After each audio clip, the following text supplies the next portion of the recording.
السلام عليكم ورحمة الله. نحمد الله تعالى ونصلي على رسوله الكريم. أما بعد، أعوذ بالله من الشيطان الرجيم. بسم الله الرحمن الرحيم. إنما أشكو بثي وحزني إلى الله. صدق الله العظيم. আমির হেফাজত বাংলাদেশের আলেমকুল শিরোমণি, এদেশের 18 কোটি তৌহিদি জনতার আধ্যাত্মিক রাহবার শাইখুল ইসলাম আল্লামা শাহ মুহিবুল্লাহ বাবুনগরী হাফিজাহুল্লাহ তাআলার আয়োজনে আজ আমাদেরকে এই সম্মাননা প্রদানের উপলক্ষে আয়োজিত সমাবেশে উপস্থিত হযরত উলামায়ে কেরাম, প্রাণপ্রিয় তৌহিদি জনতা, হেফাজতে ইসলাম বাংলাদেশের স্থানীয় ও প্রত্যন্ত অঞ্চল থেকে আগত আমার প্রাণপ্রিয় নেতাকর্মী ভাইয়েরা, সংক্ষিপ্ত কয়েকটি কথা। আমি এবং আমার সহকর্মী, আমরা আপনাদের ভাইয়েরা যারা দীর্ঘ কারাবরণ করেছি, কারাভোগ করেছি, আমাদের কারামুক্তির পর দেশব্যাপী আপনারা যে আবেগ এবং উচ্ছ্বাস প্রকাশ করেছেন, আমাদেরকে যে আপনারা সাহস জুগিয়েছেন, এর মাধ্যমে একদিকে আমাদেরও দায়িত্ব বেড়েছে, আর একদিকে আপনাদেরও দায়িত্ব অনেক বেড়ে গিয়েছে। প্রথমে আমি আমাদের দায়িত্বের কথাটা বলি। আলহামদুলিল্লাহ, আমাদের কষ্ট হয়েছে। আমরা এটা বলবো না যে জালিমের জিন্দানখানায় আমাদের কষ্ট হয়নি, তা নয়। আপনজন থেকে বিচ্ছিন্ন থাকা, স্বাধীনতার জীবন হরণ করে বন্দি খাঁচায় আমাদেরকে বন্দিত্বের শেকলে বন্দি করে রাখা, এটাই ছিল আমাদের জন্য অনেক বড় যন্ত্রণার বিষয়। সেই বন্দিত্ব থেকে মুক্তির পর দেশব্যাপী হেফাজতে ইসলামের নেতাকর্মীরা এবং সারা দেশের দলমত নির্বিশেষে সকল শ্রেণী ও পেশার তৌহিদি জনতা যেভাবে কারামুক্ত হেফাজত নেতৃবৃন্দকে উচ্ছ্বাসের সাথে, আবেগের সাথে বরণ করে নিয়েছেন, তাতে আমরা বুঝতে পারছি যে আমাদের আগামী দিনে আমাদের দায়িত্ব অনেক বেশি। এবং আলহামদুলিল্লাহ, আল্লাহ পাক রব্বুল আলামিনের নিকট আফিয়াত চেয়ে আল্লাহ আমাদের জন্য সহজ করুন, এই দোয়া করে শপথের বাণী উচ্চারণ করতে চাই। আমাদের সকল কারাবন্দীদের পক্ষ থেকে আমি সে কথা উচ্চারণ করতে চাই।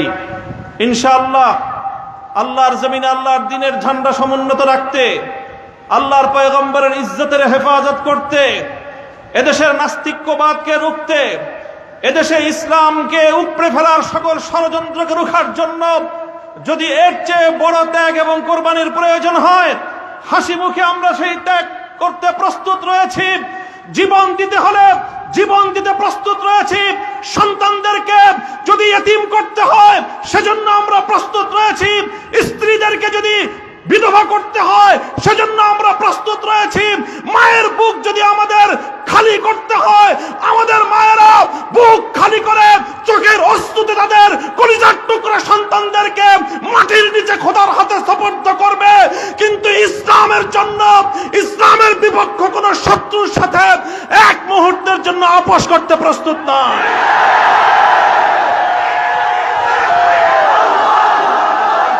সময় কম, আমার স্পষ্ট পয়গাম, সব অন্যায়ের ক্ষমা রয়েছে, গাদ্দারি আর বিশ্বাসঘাতকতার কোনো ক্ষমা নাই। যারা গাদ্দার এবং বিশ্বাসঘাতক হিসেবে পরিচিত হবে, প্রমাণিত হবে, আগামী দিনে তৌহিদি জনতা তাদেরকে ঠাঁই দেবেন না।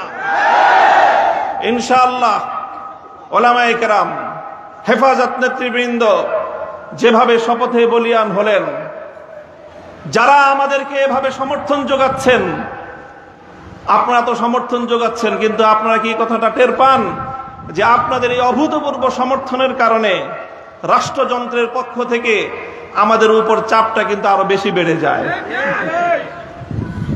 এই যে আজকে আমাদের উপরে এই অকথ্য নির্যাতন, এই যে লাঞ্ছনা, এই যে গঞ্জনা আমাদের উপর, কারণ এদেশের মানুষ আমাদেরকে ভালোবাসে, কারণ আমরা যেখানে যাই মানুষ আমাদের প্রতি আবেগ এবং উচ্ছ্বাস প্রকাশ করে। এখন আপনারা যদি আবেগ আর উচ্ছ্বাস প্রকাশ করে ঘরে গিয়ে বসে থাকেন চুপ করে, তাহলে আমাদের উপর কিন্তু চাপটা, জুলুমের স্টিম রোলারটা আমাদেরকে কিন্তু নিষ্পেষণ করে দিবে। তখন আপনাদের আবেগ প্রকাশ করার কিন্তু আর কোনো জায়গা অবশিষ্ট থাকবে না।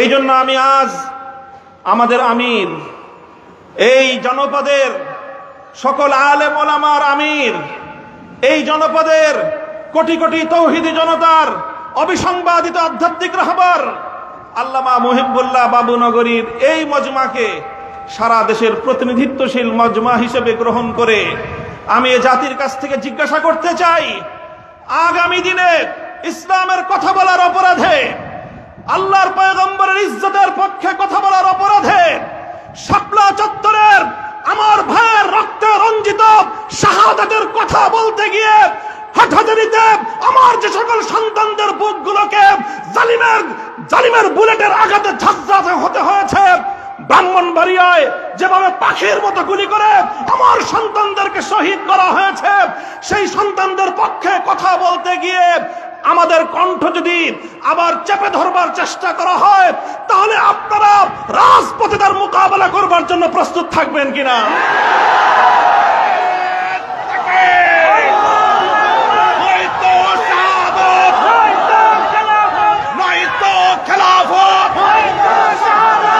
সংগ্রামী সাথী ও বন্ধুগণ, কথা দীর্ঘায়িত করার অবকাশ নেই। আমি আমার দীর্ঘ কারাবন্দিত্বের সময়ে আল্লাহ পাক রব্বুল আলামিনের রহমতের উপর আমার আস্থা, অবিচল বিশ্বাস ছিল যে আল্লাহ রব্বুল আলামিন নতিজা ভালো করবেন, উত্তম ফলাফল আমাদেরকে দিবেন, সে আস্থা এবং বিশ্বাস ছিল। প্রথম দিকে যখন আমাদের মরহুম আমির হেফাজত আল্লামা জুনায়েদ বাবুনগরী হাফিজাহুল্লাহ তাআলা, তাকে আমরা জীবিত রেখে কারাগারে বন্দী হয়েছিলাম, তার উপর একটা বড় আমাদের আস্থা ছিল যে তিনি ইনশাআল্লাহ এই বন্দী মজলুম আলেমদের জন্য, শহীদ আমাদের সন্তানদের জন্য, ব্রাহ্মণবাড়িয়ায় নির্বিচারে হত্যাকাণ্ডের শিকার আমার শহীদ ভাইদের এই হত্যার বিচার আমাদের এই জন্মভূমিতে প্রতিষ্ঠিত করবার জন্য তিনি বলিষ্ঠ ভূমিকা পালন করবেন। আমাদের কারাবন্দীদের পক্ষে তিনি জাতিকে, জনমতকে সংগঠিত করবার জন্য বলিষ্ঠ ভূমিকা রাখবেন। কিন্তু আল্লাহ রাব্বুল আলামিনের ফয়সালা ছিল ভিন্ন কিছু। আমরা কারাবন্দী হওয়ার কিছুদিনের মধ্যেই সেই মর্মান্তিক শোক সংবাদটিও আমাদেরকে সহ্য করতে হয়েছে। আল্লামা জুনায়েদ বাবুনগরী রাহিমাহুল্লাহ তাআলা শাহাদাত বরণ করেছেন। আল্লামা জুনায়েদ বাবুনগরী শাহাদাত বরণ করেছেন। এরপরে অধীর উৎকণ্ঠা নিয়ে অপেক্ষার প্রহর গুনছিলাম যে আমাদের আস্থার এই মঞ্চে কে বসবেন। যখন জানতে পারলাম ওলি ইবনে ওলি, এ জাতির শ্রেষ্ঠ সন্তান, আস্থার মূর্ত প্রতীক আল্লামা শাহ মুহিবুল্লাহ বাবুনগরী হাফিজাহুল্লাহ তাআলা ইমারতের এই ঝান্ডা তিনি নিজ হাতে তুলে নিয়েছেন, সিজদায় শুকর আদায় করেছি, আস্থায় বুক বেঁধেছি যে ইনশাআল্লাহ একদিকে তিনি আরশের মালিকের সঙ্গে রাতের বেলায় চোখের অশ্রু ছেড়ে তিনি এই সংকট উত্তরণের জন্য আল্লাহ পাক রব্বুল আলামিনের সাহায্যকে জমিনে টেনে আনবার জন্য চেষ্টা করবেন, অপরদিকে তিনি জীবন দিবেন, কিন্তু কোন জালিমের রক্তচক্ষুকে পরোয়া করবেন না, কোন জালিমের সামনে তিনি মাথা নোয়াবেন না। এই আস্থা ছিল এবং আলহামদুলিল্লাহ আমার উপলব্ধি হলো এই, যতটুকু আস্থা শুরুর সূচনাতে ছিল আজ পর্যন্ত আমরা আমাদের আমির হেফাজতের থেকে তার আচার আচরণ, তার ভূমিকা আমাদের আস্থার চেয়ে বহুগুণ বেশি পেয়েছি। আমাদের আমির আল্লাহর পক্ষ থেকে আমাদের জন্য অনেক বড় নিয়ামত। ইনশাআল্লাহ আমির হেফাজতের হাতকে যদি আমরা এভাবে শক্তিশালী রাখতে পারি, এদেশে আমাদেরকে জুলুম করতে পারবে, আমাদেরকে গুলি করে হত্যা করতে পারবে, কারাগারগুলোকে আমাদেরকে দিয়ে ভরপুর করতে পারবে। বাংলাদেশে কারাগারে সর্বমোট আসন হলো 70,000। কয় হাজার?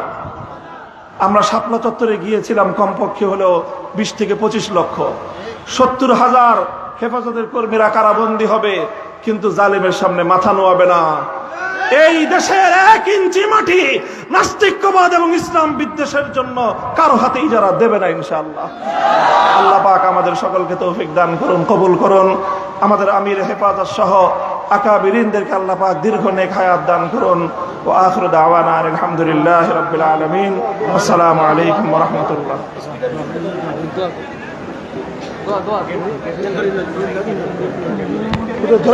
একজন ধরেন মাইকটা ধরেন শুধু বসে থাকুন। اللهم صل على سيدنا مولانا محمد صلاة تنجينا بها من جميع الأحوال والآفات وتغفرنا بها جميع الحاجات وتطهرنا بها من جميع السيئات وترفعنا بها عندك أعلى الدرجات وتبلغنا بها أقصى الغايات من جميع الخيرات بالحياة وبعد الممات إنك على كل شيء قدير. اللهم أعز الإسلام والمسلمين واخذل الكفرة والمبتدعة والمشركين. اللهم شتت شملهم، اللهم مزق جمعهم، اللهم دمر ديارهم، اللهم خالف بين كلمتهم، اللهم خذهم أخذ عزيز مقتدر. وصلى الله تعالى على خير محمد وآله وصحبه أجمعين. بجود سبحان رب العزة عما يصفون والسلام على المرسلين.